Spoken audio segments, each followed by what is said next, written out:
हमनी के संस्कृति, हमनी के संस्कार सदा रहे हमनी के साथ। भारत के महान ग्रंथ और काव्य सब के संपूर्ण संकलन सब्सक्राइब करें तिलक।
मायावी राक्षस, ना तो तू युद्ध के घोषणा कैला और ना ही आक्रमण के चेतावनी देला।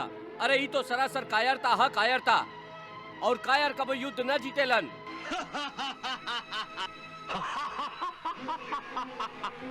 दाऊ भैया, शंबरासुर और मायासुर के युद्ध के नीति सिखावे के कोनो आवश्यकता नहीं खे। एकरा से कोनो लाभ ना हुई। अनीति से राज्य कैल और अनीति से युद्ध कैल, यही मायावी बाप और बेटा के नीति है। शंबरासुर, अपने मायावी बेटा के लेके तू अपन नगरी लौट जा, ना तो हमार क्रोध के आग में ए बेटा के संगे जर के तू भी राख हो जाइबा।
धिक्कार बा आपके बल पर, आपके सामने आपके बेटा के वध भइल और आप ओकर रक्षा भी न कर सकली। कैसन पिता है आप, कैसन पिता है आप। मायावती, ई शंबरासुर प्रतिज्ञा करता कि जे तरह कृष्ण हमार बेटा के हमरा से छीनलस हा, वही तरह कृष्ण के बेटा के हम छीनब। अरे अरे लावा लावा, अरे अरे, अरे अरे अरे ई का कर रहा है? हम एकर पिता हैं, कम से कम पहले हमके तो देखे दी। कन्हैया, हम तोरा से बड़ है ना, हाँ, पहले हम देखब, बाद में तू देखिया। अरे ले ले ले हमार भतीजा। प्रद्युम्न के जन्म के खुशी और केकरा हुई? के कर रहल हा उहाँ के जन्म के प्रतीक्षा? उहे देवी उहे जे प्रद्युम्न के मृत्यु के प्रतीक्षा कर रहल बाड़न। श्री कृष्ण और श्री कृष्ण के बेटा के शत्रु शंबरासुर और मायावती। थोड़ी का उनका भी ई समाचार दे आई। नारायण नारायण।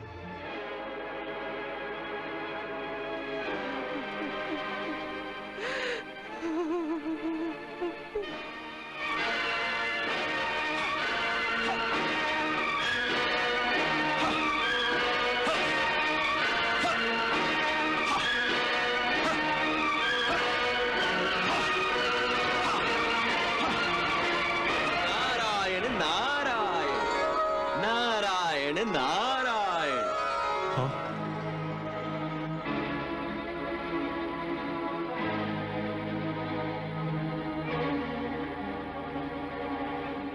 प्रणाम मुनिवर। प्रणाम मुनिवर। बेटा के वध के वियोग संसार में माता पिता खातिर सबसे बड़ विडंबना होला। हाँ मुनिवर, ए दुख के भार तो ई माई से उठावले न उठता। एगो बाप के आत्मा तक ए आसानी दुख के भार से बोझिल हो जाला मुनिवर। बाकी मायासुर के अस्त्र शस्त्र पर आंसू बहावे से का होई? तू दोनों के सीना में दुख के जौन दाग लागल बा, वो आंसू से थोड़े ही ना धोआई।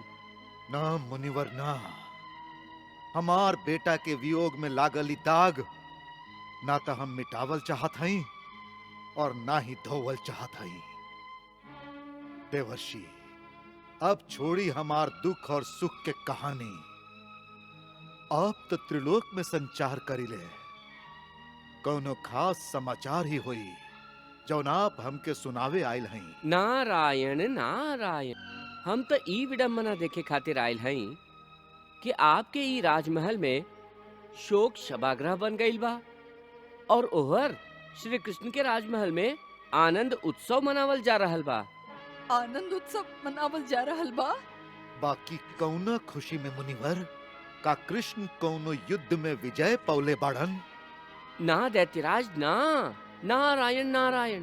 फिर काहे खातिर द्वारिका में आनंद उत्सव मनावल जा रहल बा मुनिवर? हमरा धीरज के परीक्षा मत लिही, जल्दी से बताई कि का समाचार बा। श्री कृष्ण के पत्नी देवी रुक्मिणी के यहाँ एगो तेजस्वी बेटा के जन्म भइल बा। अच्छा, तो ई बात बा। बाना ई शुभ समाचार। नारायण नारायण। निसंदेह निसंदेह मुनिवर, शुभ समाचार बाई। यही दिन के तो प्रतीक्षा रहे हमके। शंबरासुर, ई शुभ समाचार सुन के तोहके भी आनंद भइल। ऐसे तोहार विशाल हृदय के परिचय मिलता।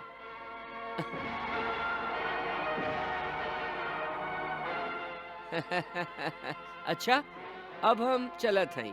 नारायण नारायण नारायण नारायण।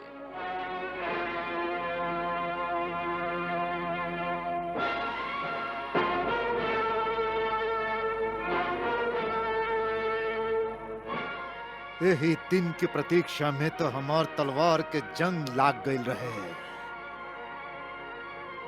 बाकी अब हम ये तलवार में धार चढ़ाइब। हाँ, जरूर चढ़ाइब, बाकी जल छिड़क के ना, कृष्ण के बेटा के खून छिड़क के।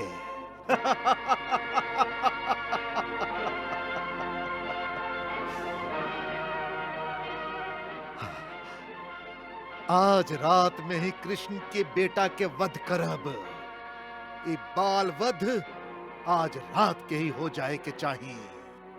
ना नाथ, अतना जल्दी मत करी। बाकी काहे मायावती, हम यही दिन के तब प्रतीक्षा करत रही। फिर ये शुभ काम में देरी काहे काहे? ऐसे कि जैसे जैसे समय बीती, नवजात लड़का खातिर कृष्ण और रुक्मिणी के अपना बेटा के प्रति स्नेह भावना बढ़ी, हाँ, ता उनका वियोग में उनका शोक भी उतने कठिन हुई। हाँ। ऐसे कुछ दिन और धीरज धरे नाथ। कृष्ण और रुक्मिणी के अपना बेटा के भविष्य के सपना तो सजावे दी, शत्रु के अपन बेटा के नाम तो रख लेबे दी।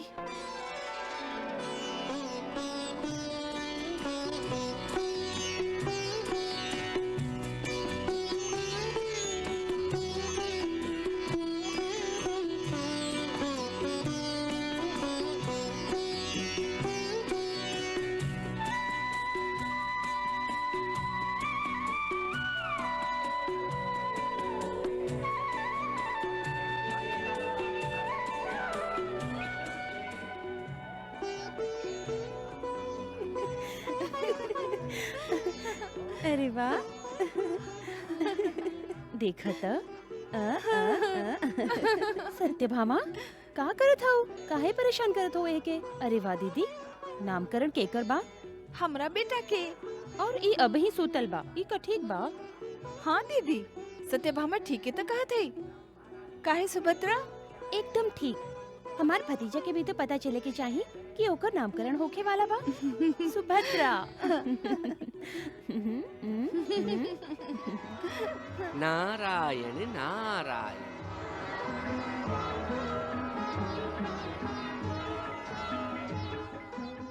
अरे अरे दीदी, देखा हमार बेटा मुस्कुरा रहल है। हाँ, वो कह रहल बा कि हम आप तीनों के पक्ष में हैं। गुरुदेव, हमार बेटा के आप का नाम रखब?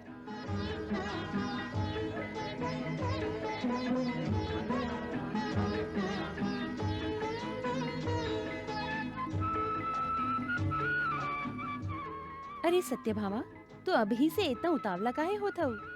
भौजी, पहले गुरुदेव बच्चा के जन्म कुंडली बनाई है, ओकरा बाद ओकर भविष्य बताई है, बाद में नामकरण होई। सुभद्रा, तू तो पूरा जानकारी पहले से ही हासिल कर ले हो। हाँ हाँ, उहो तो अपना आवे वाला बेटा की प्रतीक्षा जे करत हई। देखी गुरुदेव, हमार बेटा रोए लागल। हाँ गुरुदेव, वो अपन भविष्य जाने खातिर अधीर हो रहल बा। हम भविष्य ही सुनावे जात हई। अपना बेटा के भविष्य तो हम जानत हई प्रभु।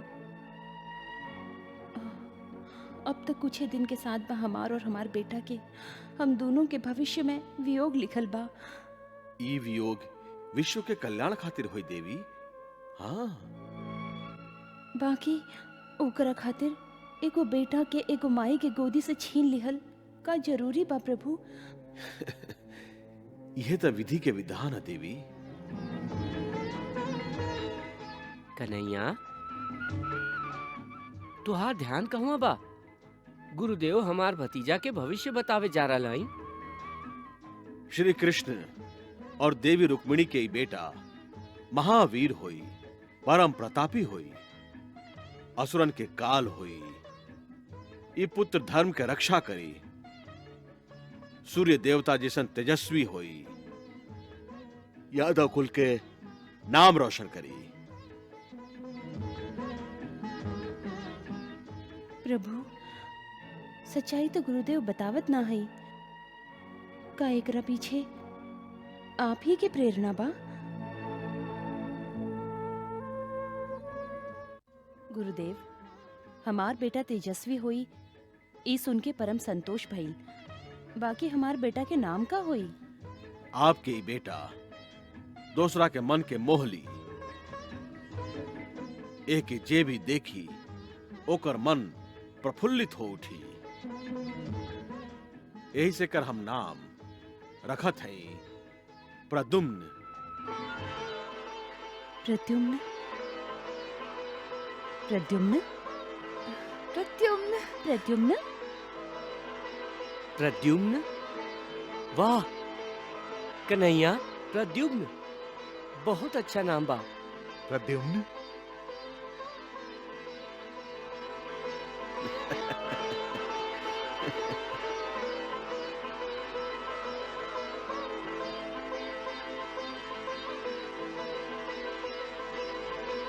गुरुदेव, ईश्वर करस के शंख के ध्वनि के साथे प्रद्युम्न के नाम भी तीनों लोक में गूंज उठे, जैसे कर शत्रु की नींद उड़ जाए।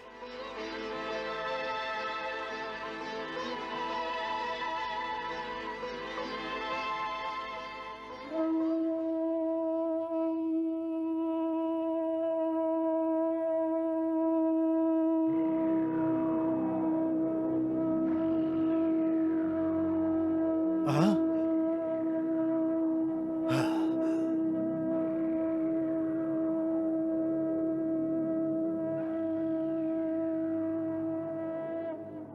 ये शंख ध्वनि त द्वारिका से आ रहल बा। आज कृष्ण पुत्र के जन्म के छठा दिन है। जरूर ओकर नामकरण हो रहल होई। मरे वाला के नामकरण। मरे वाला के नामकरण।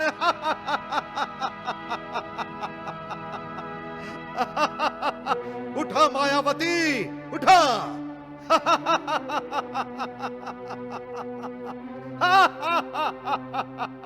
ये आज आप सवेरे सवेरे इतना प्रसन्न काहे हो रहल हैं?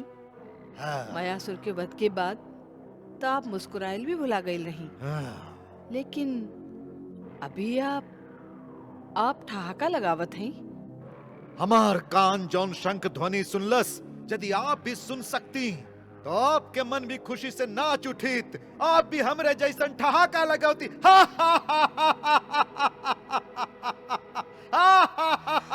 जब तक मायासुर के हत्या के बदला पूरा न होई, संसार के कौनो खुशी हमरा खातिर नहीं खे।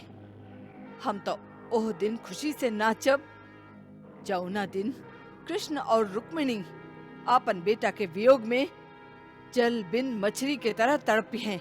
तड़पी है, जरूर तड़पी है। हम उनका के तड़पाइब। द्वारिका के राजमहल से आवे वाला ये शंख ध्वनि जे कि तू नहीं खू सुन पावत, हमके कृष्ण पुत्र के हरण के न्योता दे रहल बा। आज कृष्ण और रुक्मिणी आपन बेटा के नामकरण करत हवन, शंख बजावत हवन, खुशी मनावत हवन।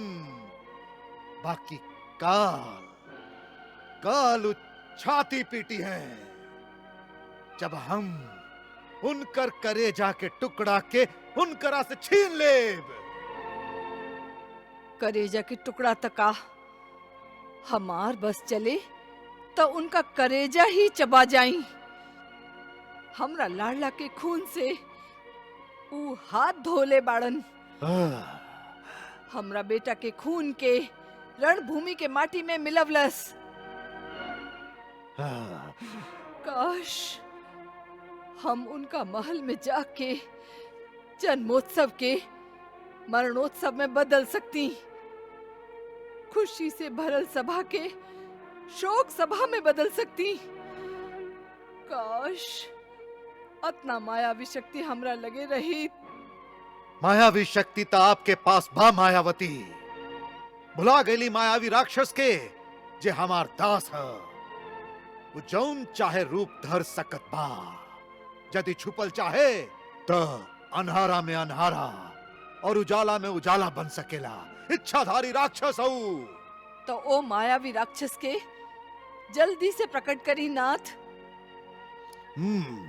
आपके आज्ञा से आज हम ओके आदेश देव कि द्वारिका के राजमहल में जाके कैसे द्वारिका के भविष्य के नींव के उखाड़ ले आवे के बा।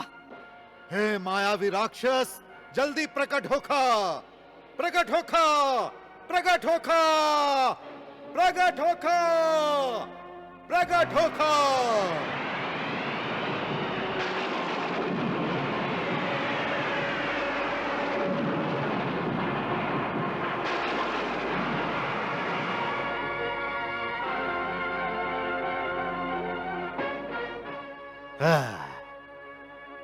हे असुरेश्वर, हमार प्रणाम स्वीकार करी। तो आ गईला मायावी।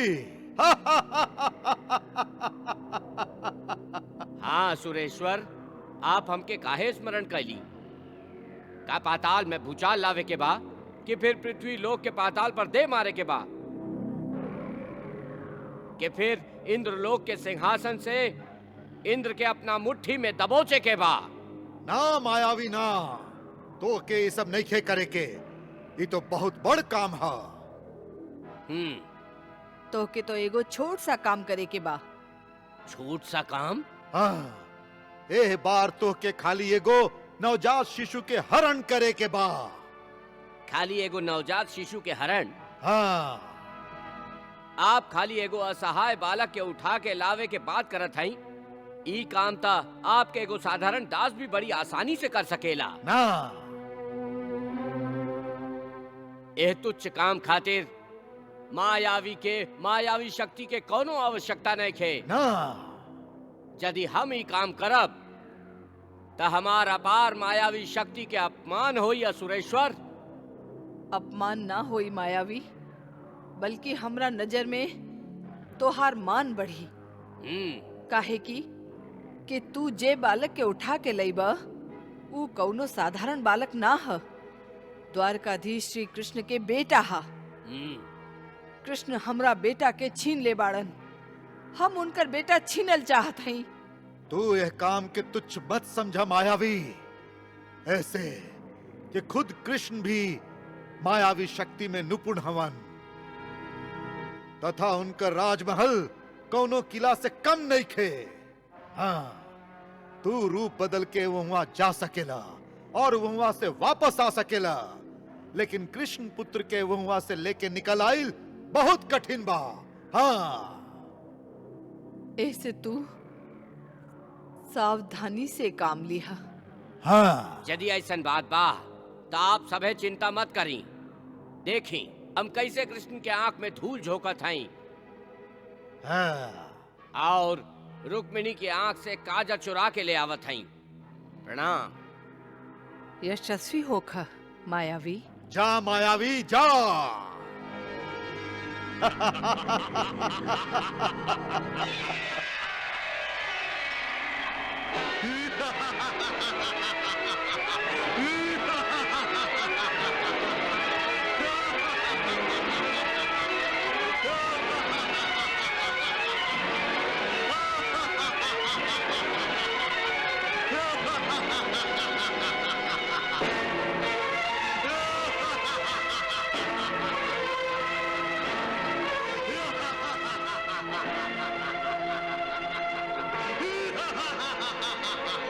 तो द्वारकाधीश ए तुच्छ नगरी के राजा हवन। यदि महाराज शंबरासुर आज्ञा देले होतन तो हम प्रद्युम्न के साथे साथे ए नगरी के भी अपना हथेली पर उठा ले आई थी। कृष्ण के द्वारिका तो हमरा हथेली से भी छोट बा।